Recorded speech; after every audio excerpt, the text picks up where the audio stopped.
I found this Thunderbirds alarm clock the other day. Its light works, but this button here that I'm guessing does sound doesn't do anything. So I want to see if I can repair it and find out what kind of noises it makes. So as I mentioned, I found this the other day. I had a look online and there was only one reference to it on there. Looking at the back, it says 1965, that's for Thunderbirds, and then 1999. So this is made by Carlton International Media Limited, Wesco. And yeah, like I mentioned, when you put batteries in, you push this down and the light comes on, but this doesn't make any noise. And I'd really like to find out what it does. Is it the 5, 4, 3, 2, 1, Thunderbirds I go, or does it make another sound? So let's see if we can fix this. First of all, I'll pop in a battery and I'll show you that. So it just takes one AAA, the flap on the back comes out, and then I'll slide that in. And then up at the top, you can see here, there, you see the lights just shining up at that bit. I don't think it does anything on this side. I think it just hinges down to there. But this bit here, this button isn't doing anything. We can see the clock mechanism is working. It doesn't seem to matter what I do with this section either. See how that clicks on? There's a little button, like a sound button down there. I mean, at this point, I'd rather just have a look inside and then see what's going on. So for that, I'm going to need a small screwdriver to get into these. 3 screws. Now this should open up. So it's just going to pull off. I mean, it would. Oh, there's a little kind of split pin. It goes up and out inside of here. So I think you've got to be really careful about taking that off, because if you snap it, I mean, I could just probably glue it back in place. Maybe what I'll try and do is pull with these small pliers. See, this is what I'm talking about here. So if I can pull up with these small pliers and then at the same time maybe push these in. There we go. Wasn't as hard as I thought it was going to be. Now in we go. On off is there. So what's even that? That's not even touching anything. So our light is just the switch at the top. So what we have is up at the top. There's our pusher that goes down and activates our light. Our time is here, alarm and time. Then this little section here says quartz module, and then there's an on off here, and then HF with the plus. So I'm guessing there's a minus on the bottom. Don't think kind of like putting these together would do anything. Like, I don't understand what would go there. Maybe it's a generic module where you could select something between the two. And then my speaker is this part over here, isn't it? No, that's our button. So this button here is activating what? Well, these two are kind of touching. I'm not sure if they should be touching like that, because that could be giving you a bit of a false signalling. See how that one there, that was touching on here.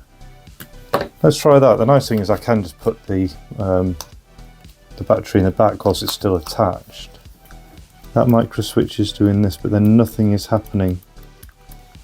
So it's these red wires, isn't it, at the minute? So this red wire coming in, going to something on the inside that is then, I suspect, supposed to be making a noise. So let's see where those red wires go on the other side, and for that it looks like it's 3 of these pillar screws.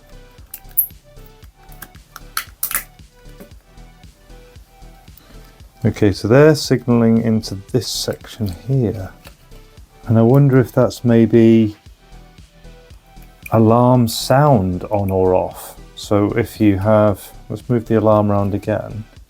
No, we don't know what the hands are now, do we?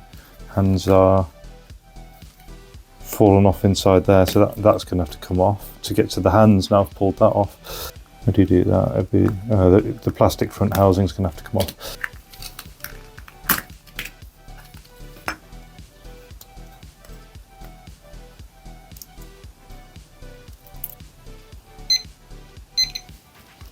Oh, we're getting, there's the beep.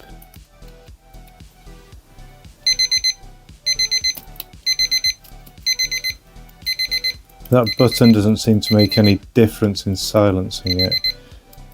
So I think what there might be is a little break in one of the tracks. So see where they both attach here? There's a little track just here. Looks like that track might be a bit damaged.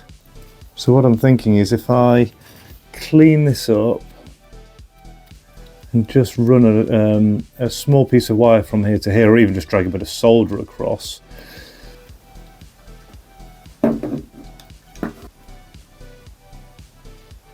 So I mean, it's not the prettiest of things, it's just a tiny little blob of solder just to bridge that gap. Now when we put the battery back in, it should obviously start beeping again.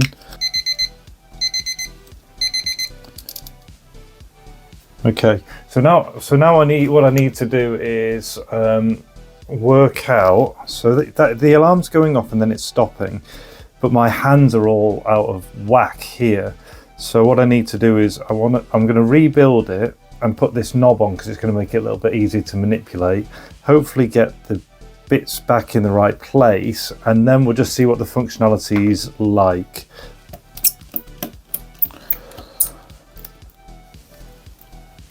And just jammed in like that, wasn't it?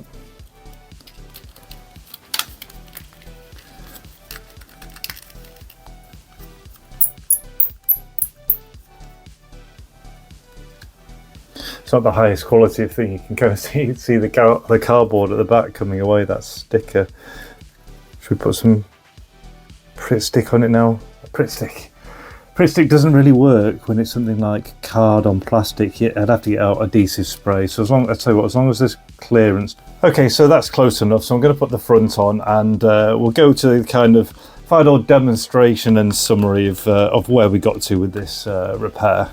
Okay, so here we are at the end of the fix. So when I first got it, the light was working, but it wasn't making any sounds at all, and I wondered if this button would do something cool, like depress it and it would do the Thunderbird countdown.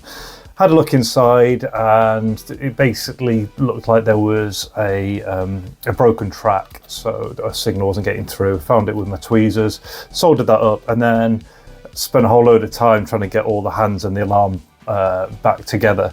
There's about a 5-minute difference, but I'm just going to show you it now. And then it hits that, and our alarm goes off, and at this point I think this is where this button should silence the alarm. I'll just move it on now, so if I just move it past that time it'll go off.